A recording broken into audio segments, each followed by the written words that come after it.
O ser humano utilizava-se de animais para diversos trabalhos, sejam eles domésticos ou no campo, consoante suas necessidades. Atualmente, com a evolução tecnológica, a maior parte dos animais não são usados para o labor. Eles exercem uma função importante na sociedade. Passaram a ser animais de estimação e é o caso de cães e gatos, que não são mais usados no auxílio da caça e da pesca.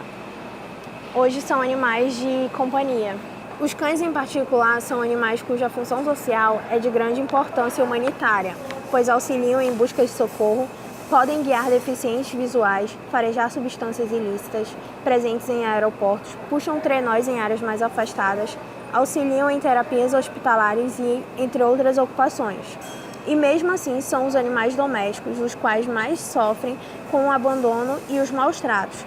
A violência contra os animais, sejam eles domésticos ou não, é muito comum na sociedade, embora não tenha tanta repercussão em ambientes escolares e na mídia. Há legislação que incide sanções penais e administrativas derivadas de condutas lesivas ao meio ambiente.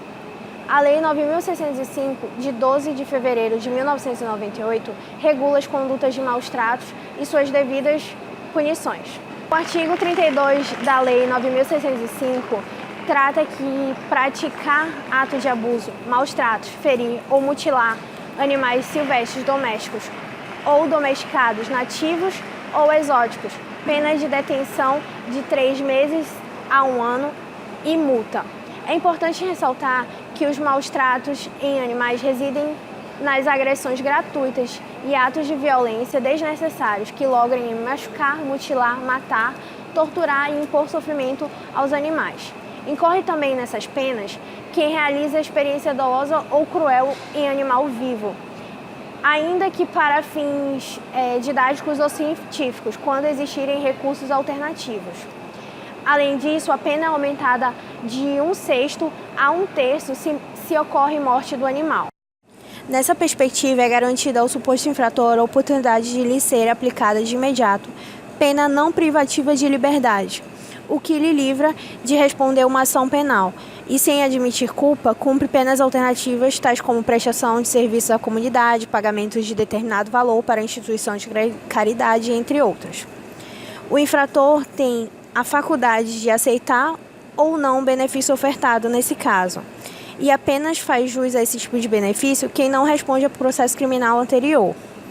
Na cidade de Manaus, tem-se diversos projetos em parceria com a Vara Especializada do Meio Ambiente e Questões Agrárias. Em casos de aplicação da transação penal, esses possíveis infratores são encaminhados ao canil da Polícia Militar ou ao SIGS, ao zoológico SIGS, para a prestação de serviços comunitários. Em muitos casos, são encaminhados também ao curso de conscientização ambiental realizados pelos servidores do IBAMA no Espaço ECAM, Espaço da Cidadania Ambiental, localizado no Manauara Shopping. O crime de maus tratos deveria ser tratado como crime de menor potencial ofensivo? Tecnicamente sim, né? Mas se você conversar isso com um vegano, muito dificilmente ele vai concordar com você, comigo no caso. Ele, pela questão da combinação da pena, né, da pena combinada, acaba se enquadrando na lei aí do juizado especial criminal e por isso acaba sendo considerada como menor potencial ofensivo. Mas essa conduta dos maus tratos, eu acho que poderia ser repensada, né?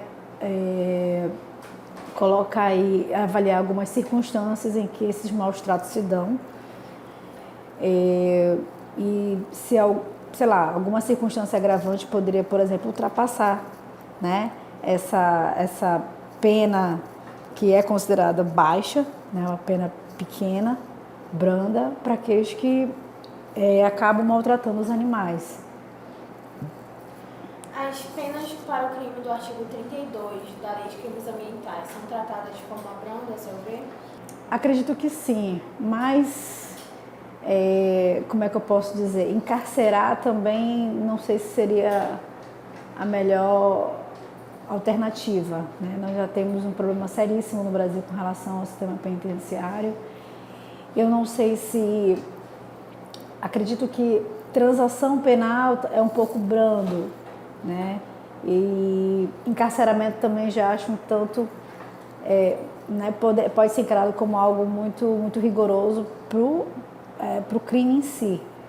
Tem que ser repensada essa questão. Eu acho brando você sempre utilizar como regra a questão da transação penal. Tem que ter pelo menos, né, uma conversão aí para uma pena em que ele efetivamente consiga aprender a respeitar os animais. Acho que seria mais efetivo do ponto de vista pedagógico. Então, daí se dá a importância da educação e conscientização ambiental. Com certeza. É muito importante que a gente trabalhe a questão da educação ambiental. Tem um termo muito interessante chamado ecopedagogia, que eu aprendi numa literatura estrangeira, né?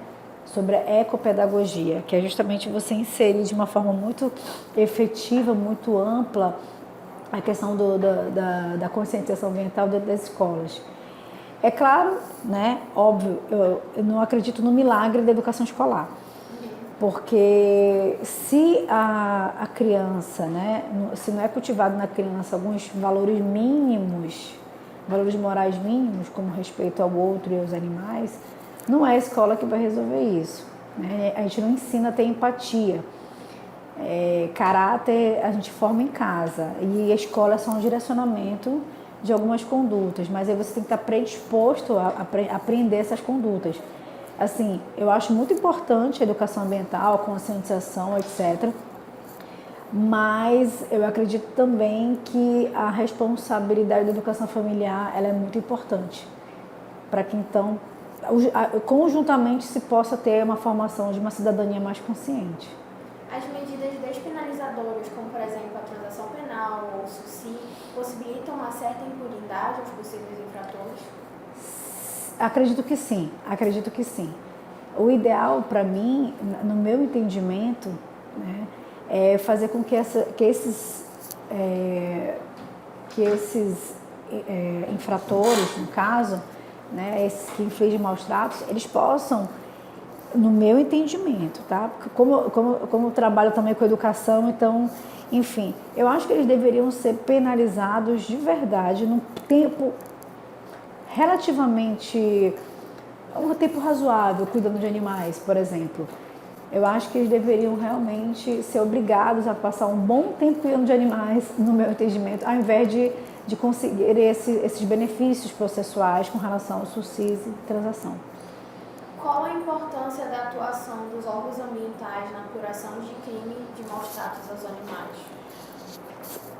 Não só, eu acredito que para apuração eles são responsáveis por uma questão, pelas funções institucionais que são atribuídas a esses órgãos, mas sem a sociedade estar atenta para poder denunciar, é uma atuação inócua, porque o corpo de fiscalização é sempre aquém da demanda.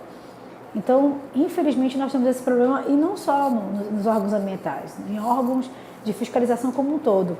Nunca se tem um corpo fiscal suficiente, o pessoal suficiente para poder dar conta de fazer uma fiscalização ostensiva. Então, por isso é tão importante que a sociedade consciente a respeito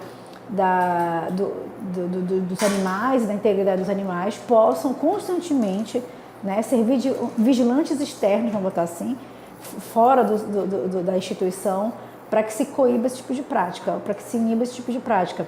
E não só com relação aos animais, até a questão da pedofilia, que se não fosse o Disque Denúncia, não seria possível ter uma efetividade dessas ações. A educação e a conscientização ambiental nas escolas amazonenses e por meio de informativos midiáticos seriam eficazes para o melhor esclarecimento da população? Seriam se fossem, para ser eficaz, para que eles sejam eficazes, tem que ser feita uma abordagem pedagógica bem interessante, né? Tem que chamar a atenção das crianças.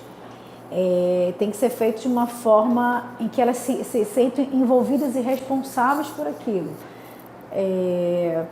Porque no plano teórico, só falar não sei se é o suficiente, né? A gente vive uma era de informações em que as pessoas são muito... vivem no automático, né? E para que você possa reter a atenção sobre uma determinada situação, aquilo tem que chamar a atenção de uma forma, como é que eu posso dizer, interessante.